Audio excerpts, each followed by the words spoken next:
Assalamualaikum warahmatullahi wabarakatuh.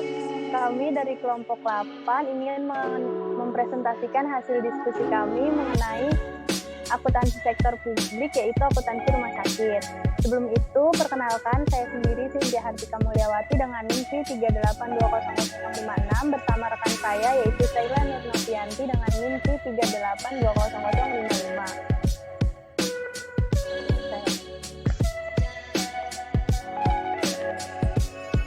Yang pertama di sini ada table of contents. Yang pertama yaitu ada pengertian akuntansi rumah sakit, yang kedua struktur pendanaan dan struktur transaksi rumah sakit, dan yang ketiga siklus akuntansi rumah sakit. Selanjutnya akan dijelaskan oleh Stella.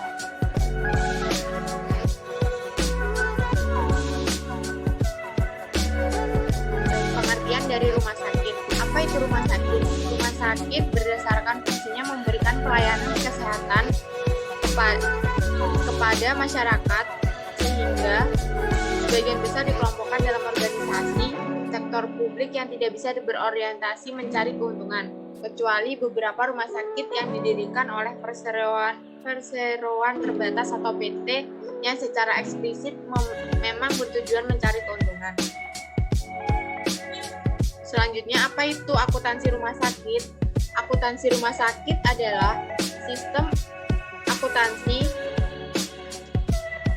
akuntansi rumah sakit adalah sistem akuntansi yang mengakumulasi, mengkomunikasikan dan menginterpretasi data ekonomi historis dan perkiraan yang berguna untuk memastikan posisi keuangan dan hasil operasional rumah sakit.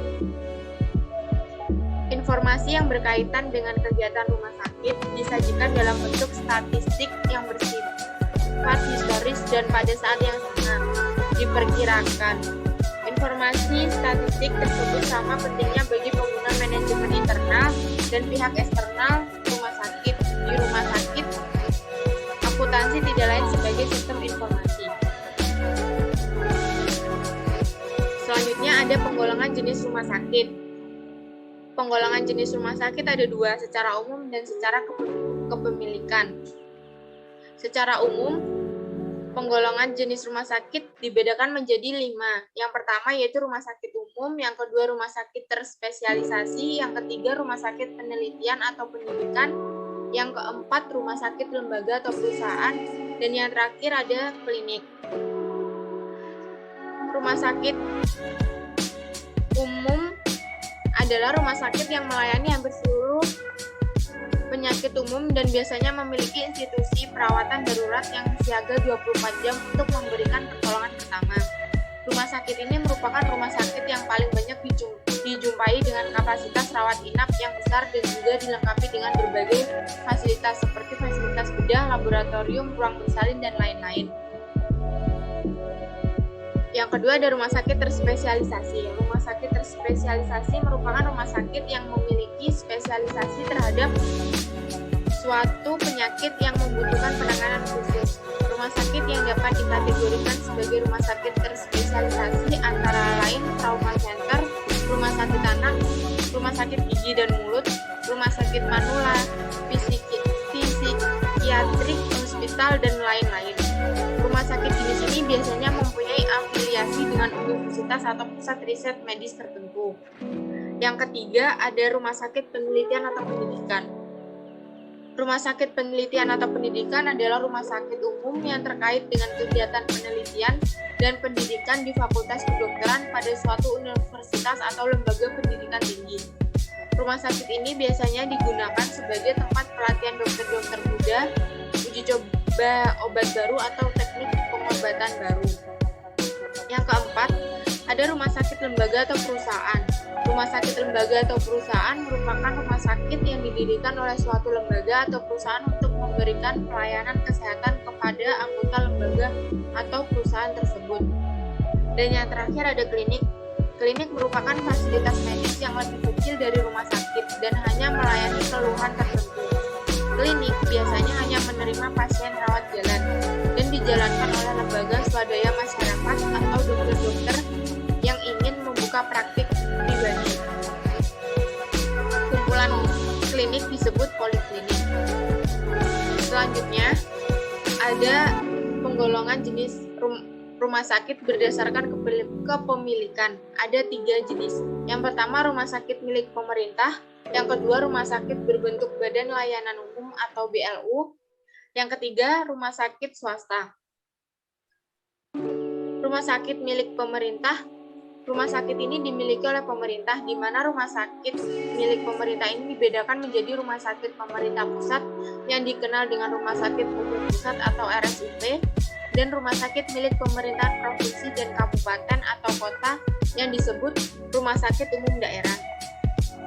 Perbedaan di antara keduanya adalah pada kepemilikan, di mana RSUP merupakan milik pemerintah pusat yang mengacu pada Departemen Kesehatan, sedangkan RSUD merupakan milik pemerintah provinsi dan kabupaten atau kota dengan pembinaan urusan kerumah tanggaan dari Departemen Dalam Negeri. Namun, RSUD tetap berada di bawah koordinasi Departemen Kesehatan.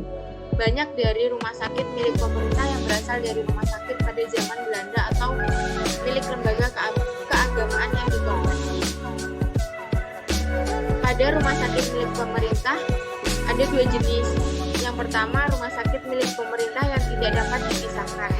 Rumah sakit milik pemerintah adalah rumah sakit yang dimiliki oleh kekayaan pemerintah, contohnya RSUD Banyumas dan RSUD Tangerang. Yang kedua, ada rumah sakit milik pemerintah yang dipisahkan. Rumah sakit milik pemerintah yang dapat dipisahkan adalah rumah sakit yang dimiliki oleh kekayaan pemerintah atau BUMN. Beberapa BUMN yang memiliki rumah sakit adalah Pertamina, PT Aneka Tambang, PT Pelni, dan beberapa perusahaan perkebunan. Karena rumah sakit tersebut merupakan bagian dari BUMN, keadaannya sangat bergantung pada kondisi keuangan BUMN yang menjadi induknya. Contohnya adalah rumah sakit milik PT Timah, di mana ketika PT Timah mengalami masa sulit, rumah sakit tersebut juga sulit berkembang, sehingga dilepas oleh PT Timah. Selain itu, strategi efisiensi yang dilakukan oleh PT Pertamina akan menyebabkan rumah sakit berubah menjadi pusat keuntungan yang menuntut keterampilan manajerial yang berbeda dari rumah sakit yang bersifat cost center. Selanjutnya, rumah sakit berbentuk badan layanan umum. Pada perkembangan berikutnya, rumah sakit swadaya disebut badan layanan umum atau BLU. BLU adalah instansi di lingkungan pemerintah yang dibentuk untuk memberikan pelayanan kepada masyarakat berupa penyediaan barang dan atau jasa yang dijual tanpa mengutamakan mencari keuntungan, dan dalam melakukan kegiatannya didasarkan pada prinsip efisiensi dan produktivitas. Dalam pernyataan standar akuntansi pemerintah atau PSAP nomor 11 tentang laporan keuangan konsolidasian, BLU menyelenggarakan pelayanan umum, memungut dan menerima, serta membelanjakan dana masyarakat yang diterima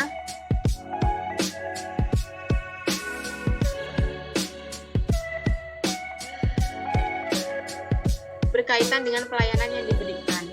Tujuan BLU adalah meningkatkan pelayanan kepada masyarakat dalam rangka memajukan kesejahteraan umum dan mencerdaskan kehidupan bangsa dengan memberikan fleksibilitas dalam pengelolaan keuangan berdasarkan prinsip ekonomi dan produktivitas dan penerapan praktik bisnis yang sehat, seperti tercantum pada PP nomor 23 tahun 2005 tentang pengelolaan keuangan BLU. Rumah sakit berbentuk BLU antara lain Rumah Sakit Mangkusumo atau RSCM, Rumah Sakit Jantung Harapan Kita, Rumah Sakit Hasan Sadikin Bandung, dan rumah sakit lainnya. Selanjutnya, rumah sakit swasta. Rumah sakit swasta adalah rumah sakit yang dimiliki oleh perorangan atau badan hukum. Rumah sakit swasta ada yang dimiliki oleh yayasan, keagamaan, dan kemanusiaan ataupun dimiliki oleh perusahaan.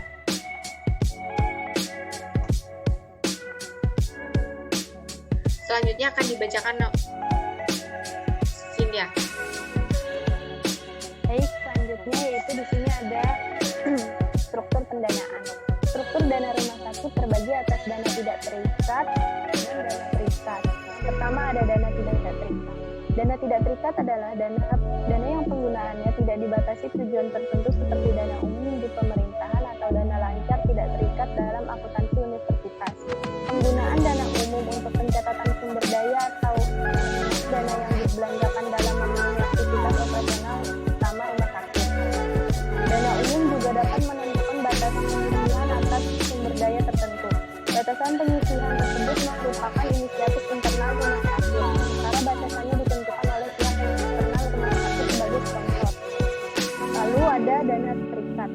Dana terikat adalah dana yang penggunaannya dibatasi tujuan tertentu seperti permintaan pihak eksternal. Dana terikat terbagi atas dana terikat sementara waktu yang berarti bersifat sementara dan dana terikat permanen dengan batasan yang sifatnya permanen. Selanjutnya yaitu ada struktur transaksi rumah sakit. Di dalam struktur transaksi rumah sakit, pertama terjadi siklus pendapatan, pemberian jasa pelayanan rumah sakit kepada pasien atau pihak lain dan penerimaan pembayaran pasien atau tagihan pihak lain. Setelah itu terjadi siklus pengeluaran, yaitu pengadaan barang dan atau jasa dari pihak lain dan pelunasan utang dan kewajibannya. Lalu ada siklus pelayanan. Siklus pelayanan yaitu perubahan sumber daya rumah sakit menjadi jasa layanan rumah sakit. Lalu ada siklus keuangan. Siklus keuangan yaitu pemerolehan dana modal atau capital fund. Contohnya modal kerja yang berasal dari dana kas atau dana liquid lainnya dan sumber dana yang berjangka panjang.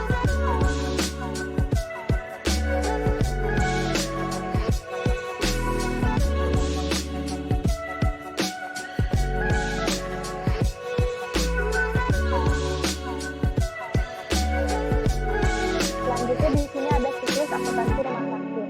Siklus akuntansi rumah sakit sama pada seperti siklus-siklus akuntansi di perusahaan-perusahaan, yaitu dimulai dari penjurnalan, lalu buku besar, lalu neraca saldo, terus penyesuaian, neraca saldo setelah penyesuaian, jurnal penutup, laporan akhir, laporan keuangan, dan dokumen paper. Lalu yang terakhir ada tujuan laporan keuangan rumah sakit. Tujuan laporan keuangan rumah sakit dibagi menjadi dua, yaitu pertama ada tujuan internal. Tujuan internal ada laporan realisasi anggaran, laporan kinerja unit, laporan biaya, forecasting biaya, dan feasibility study. Dan tujuan eksternalnya yaitu neraca, laporan operasi, laporan arus kas, dan catatan atas laporan keuangan. Sekian presentasi dari kami, kurang lebihnya mohon dimaafkan. Wabillahi taufiq wal hidayah. Wassalamualaikum warahmatullahi wabarakatuh.